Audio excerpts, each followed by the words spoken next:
Morning. বাইরে কি ঠান্ডা আজকে, পুরো আকাশটা রোদ উঠে নেই এখনো। চা বসিয়েছি, চায়ের জল চাপিয়ে দেওয়া হয়েছে। আমার হাজব্যান্ড আজকে চায়ের জল চাপিয়েছে। বললাম তাহলে আর একটু বেশি করে জল নিয়ে নাও, সবাই উঠে পড়েছে, একসাথে চা খেয়ে নেব। জল ভালো করে টকবক টকবক করে পড়ছে। দু রকম চা মিশিয়ে বানাচ্ছি। করে দিয়ে উঠলে যাবে।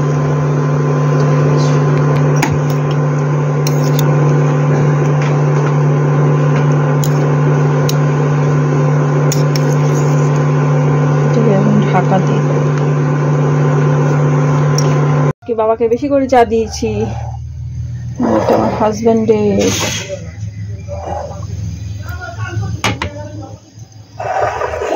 আরেকজনের জল বসালাম, স্নান করতে গেছে। সে প্রতিদিন সকালবেলা ঘুম থেকে উঠে ব্রাশ করে ফ্রেশ হয়েই সঙ্গে সঙ্গে চান করে নেয়। আসলে সে স্কুলে যেত যখন, ওই একটা অভ্যাস হয়ে গেছে। বললাম একটু বেলায় কর, কি ঠান্ডা হাওয়া দিচ্ছে। না না, জল গরম করে দাও, চান করে নেব। ভালো অভ্যাস, আমারও আগে এরম অভ্যাস ছিল। পড়াতে যেতাম তো, এই জন্য সকালে পড়তেও আসতো বাড়িতে, পড়তে যেত, স্নান টান সেরে টিফিন টিফিন খেয়ে, সকালে চা খেতাম পড়াতে পড়াতে, টিফিন টিফিন খেয়ে তারপরে একেবারে স্নান কমপ্লিট। সব উল্টো, এখন সব উল্টো পাল্টা অভ্যাস হয়ে গেছে। ব্যাস, এখন সবাই চা খেয়ে নেবো। ও, তোমাদের তো গুড মর্নিং বলা হয়নি। Good morning everyone, welcome to অবকাশে ঠিক জানি। আমি দেবজানি। ভালো হাউস করতেও নাকি পড়বি আর মাথা আমার মতো গোলাপিটা কোনে ঘামবো, আবার ঠান্ডা লাগবে, আবার গরম লাগবে। ঠিক আছে, সব এখন ঘুগনি মুড়ি খাওয়া হচ্ছেই। এরা তিনজনে এখন খাচ্ছে। আমার বোন খেলো না, বাবা খেলো না, আমি খেলাম না। স্টেট ব্যাংকে মারলাম দরজা আরেকবার হাইড্রোজেন নিয়ে চলে দিয়েছে। তোকে বাড়ি দরজায় দেখাবে কোন বাড়িতে গিয়ে শেষ হয়েছে রাস্তা। হাইড্রোজেনের উপরে দেখি ধাপার মতো ময়লা পড়ে আছে। আমি একটা আলুওয়ালাকে জিজ্ঞাসা করলাম, বললো যে এই রাস্তা দিয়ে যেতে পারবো না। আমি বার্তা দিনই চলে গেছি। তারপর দেখি ওরকম একটা লোক করে চলে গেছে। রসগোল্লা শর্টকাট হয়ে যাবে দেখা দেখি কত কিছু। তারপর আবার ম্যাপে সম্পূর্ণ পাটি সাপটা বিশ্বাস করা যায় না। আবার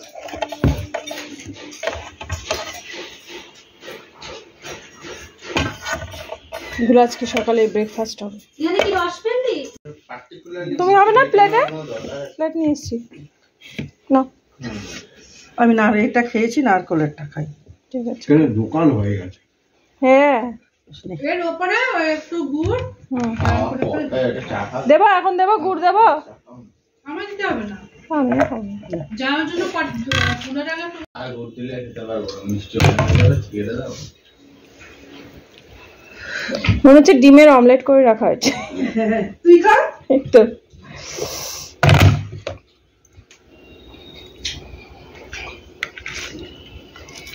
নারকেলের গুলো একটু মিষ্টি বেশি হয়েছে। জায়গাগুলো বানানো হয়েছে, ওয়েদারটা ঠান্ডা, ঠিক আছে। হ্যাঁ, আমাদের এখন এই দোল পর্যন্ত এরকম ওয়েদার চলছে। দেখো লালি নিজেরটা পুরো খেয়ে শেষ করে দিয়েছে। খেয়ে এবার কালুরটা খাচ্ছে। আরে নেই রে, কালু একদম সিটে সাপটা খেয়ে নিয়েছে। আর নেই নেই নেই লালি, নেই রে। অনেকটা দিয়েছি, আর অনেকটা মিষ্টির রস ছিল। আবার বিকেলে দেবো, বুঝেছিস? এটা খেয়ে অনেক এনার্জি পেয়ে গেছে, আবার বিকেলে পাবে। কতগুলো ফুল পড়ে গেছে দেখো। মা কুল কুড়াচ্ছে, বোন হাঁটি হাঁটি করছে।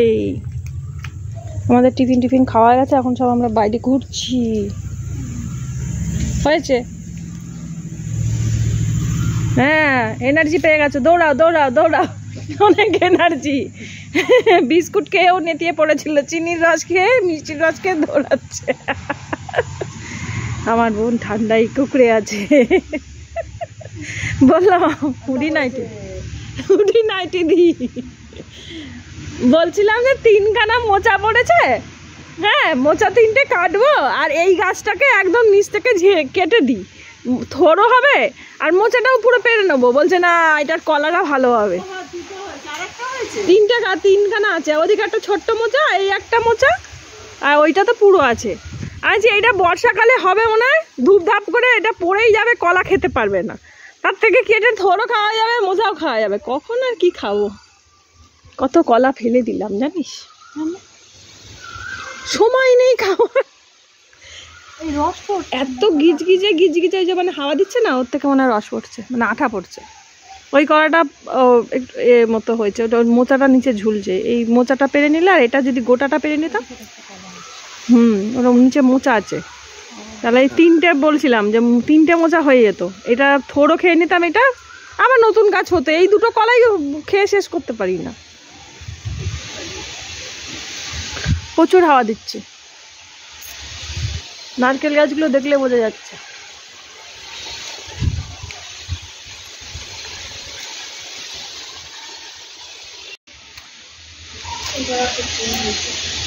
কুড়কুড়িয়েই যাচ্ছে, কুড়কুড়িয়েই যাচ্ছে। এত কুল নিয়ে যেতে পারবে না, মাথা খারাপ হয়ে যাচ্ছে।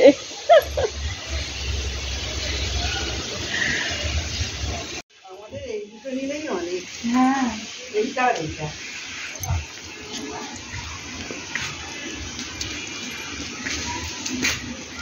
আজকে মাংস আর করলা ভাজা আর কিছু করতে হবে। বলছি এই যে এখন এই ঝটপট করে রসুন বাটবো, আদা রসুন টমেটো। কারণ লোডশেডিং হয়েছিল সকালে একবার, ওয়েদারটা ঠিক ভালো নয়, যখন তখন বৃষ্টি আর লোডশেডিং হতে পারে। রক্ত বেরোচ্ছে না না, সিঙ্কের ওই এটা কাগজটা বোন এটা এখন ধুয়ে দিল, এইটা এখন তুলে রাখবো। অন্য সময় ঘুগনি টুগনিতে খাওয়া যাবে, বা ঘুগনি বানিয়েছে ওদের পরে দেওয়া যাবে। না মশলাটা বানিয়ে নিই আগে।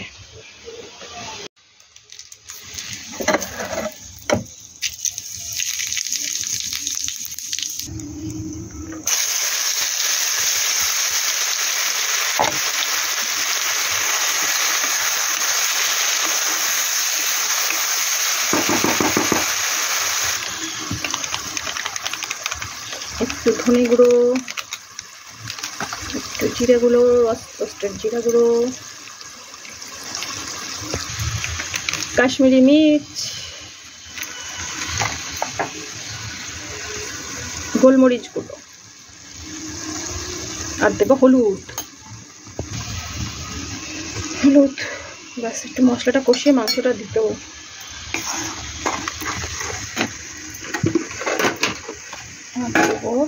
লবণ,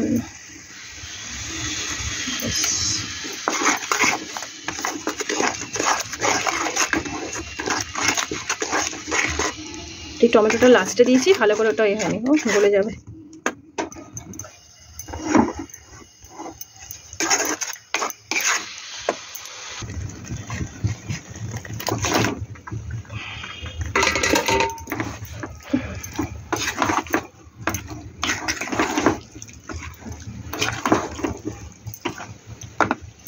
তো এর মধ্যে পেঁয়াজ দিয়েছি, পেঁয়াজটা সেদ্ধ করে দিলাম, ভুলে গেছি, তাড়াহুড়ো করে বসিয়ে দিয়েছি তো মাংসটা, অসুবিধা হয় না।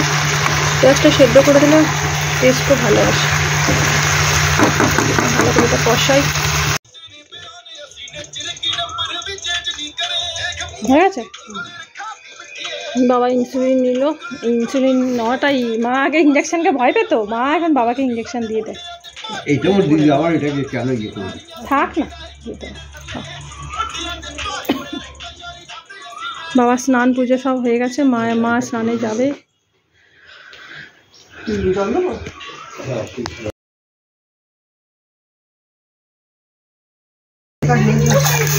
এই যে লালু আর কালু,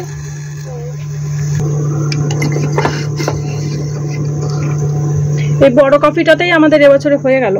খুব বেশি কফি খাওয়া হয়নি, কফি শেষ হয়নি, একবারই নিয়েছি, সেই কফিটাই শেষ হয়। কফি কাপ আছে তো? হ্যাঁ, কফি কাপ।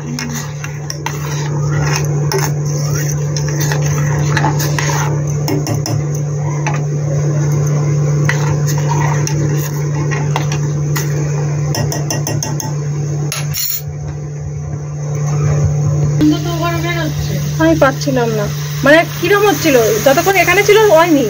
এই কড়াটা এখানে রেখে দিয়ে যে জল গরমটা নামালাম, কফিটা ওই বসালাম, ওর থেকে দেখছি গন্ধটা পাচ্ছি।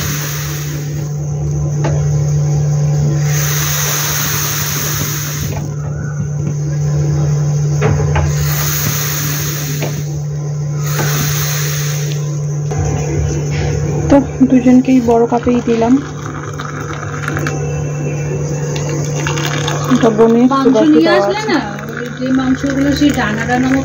হ্যাঁ ওগুলো খেতে ভালো, ঠিক আছে।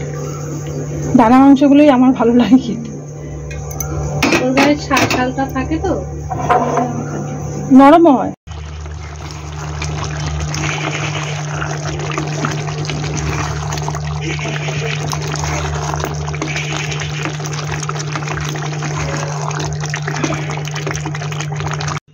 কি দাদু কি আছে?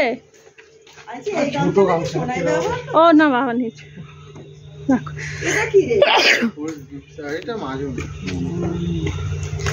এসেছে সারা ধিমের পরে। এটা কি আলু? আলু চিপস? কিসের চিপস এগুলো? পাপড়। কিসের? নরমাল পাপড় দাও ভেজে খেতে। ও ভাজা পাপড়। চলো জল জল হয়ে গেছে। এখন মুরগি আনা হচ্ছে, এখন একটু ধোয়া হচ্ছে। ওটা উইংস যেগুলো হয় সেগুলো নিয়েছি। বোন বললো উইংসটা একটু মাটনে দিয়ে দিস দিদি, খেতে ভালো লাগবে, দিলাম। আর মাটনটা ভালো কষা হয়ে গেছে। মুরগি তো বেশিক্ষণ সময় লাগে না, এই উইংসগুলো তো তাড়াতাড়ি সেদ্ধ হয়ে যায়। কারণ মানে বলা হচ্ছিল 2 রকম মাংস আজকে হবে, তারপর ডিসিশন হলো না শুধু মাটনটা হবে। জোড়া তাপ্তি দিয়ে যা হোক করে 2 বেলা চালিয়ে দেওয়া হবে। মানে এই বেলা মাটন খাওয়া হবে, রাতে হয়তো রুটির জন্য অন্য কিছু খাওয়া হতে পারে, বা থেকে গেলে ওর মেশো আর ও আমার বোনপই খাবে। আর রাত্রিবেলা অন্য কিছু আমাদের তো গুড় টুড় যা আছে রুটি টুটি দিয়ে খাওয়া হয়ে যাবে।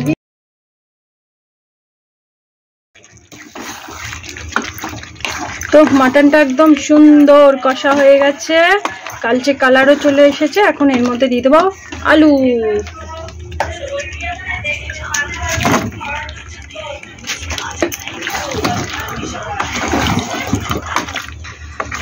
মাটনটা অনেকটা সেদ্ধ হয়ে গেছে, আলুটা সেদ্ধ হয়ে গেলেই হয়ে যাবে। ওটা মিক্স করি। তো আলু দিয়ে ভালো করে কষানো হয়ে গেছে, এখন একটু গরম জলটা দিয়ে দিই। বাস। তো এটা আস্তে আস্তে সেদ্ধ হোক, ঢাকা দিয়ে দেবো।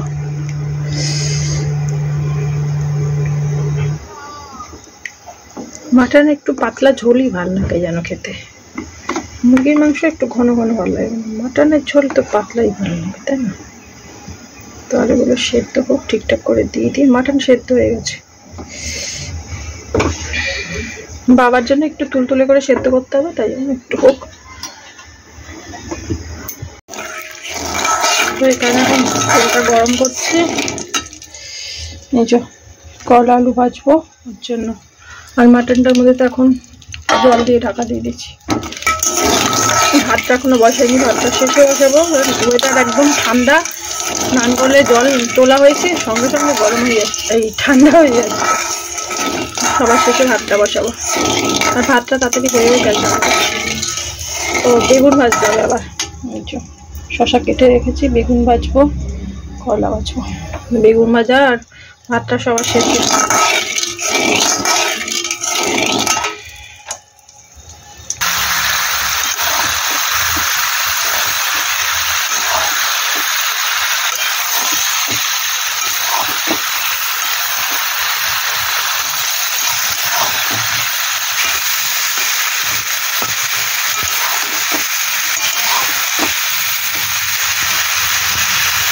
শসাটা কেটে নিলাম, বেগুনটাও কাটাতে হয়েছে, লবণ আর চিনি মাখিয়ে রেখেছি। করলা ভাজাটার কি অবস্থা হলো, আলুটা মানে চন্দ্রমুখী আলুর যে নতুন আলু সেইটা, ওই জন্য এই অবস্থা, ঘেটে ধোয়া হয়ে গেছে।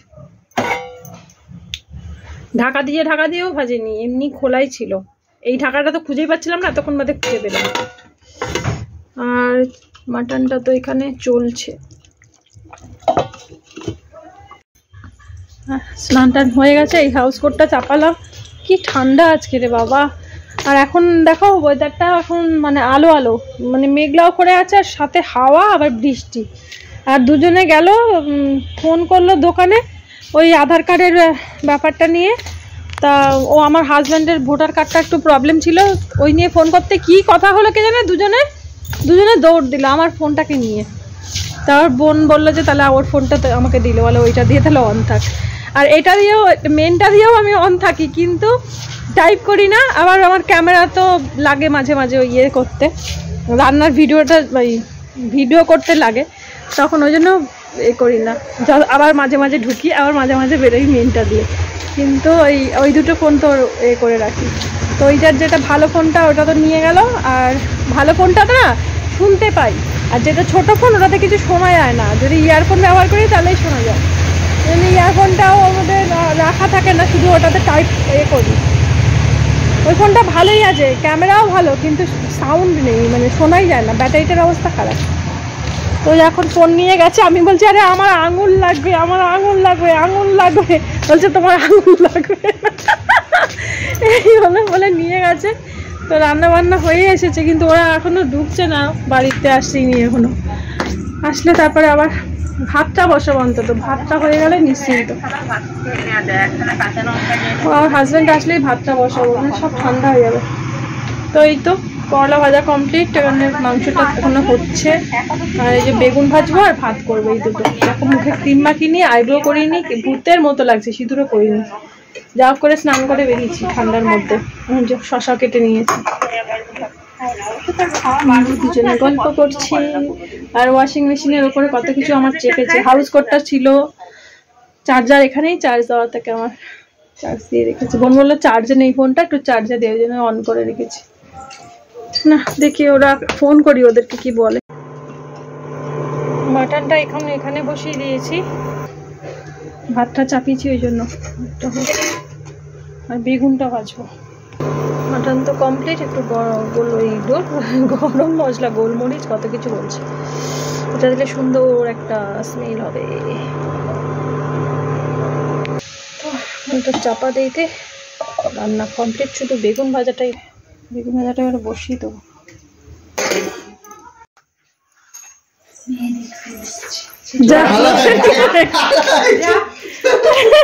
লোডশেডিং হয়ে গেল, সব কোল্ড ড্রিঙ্কস আনা হয়েছে, কোল্ড ড্রিঙ্কস খাওয়া হবে।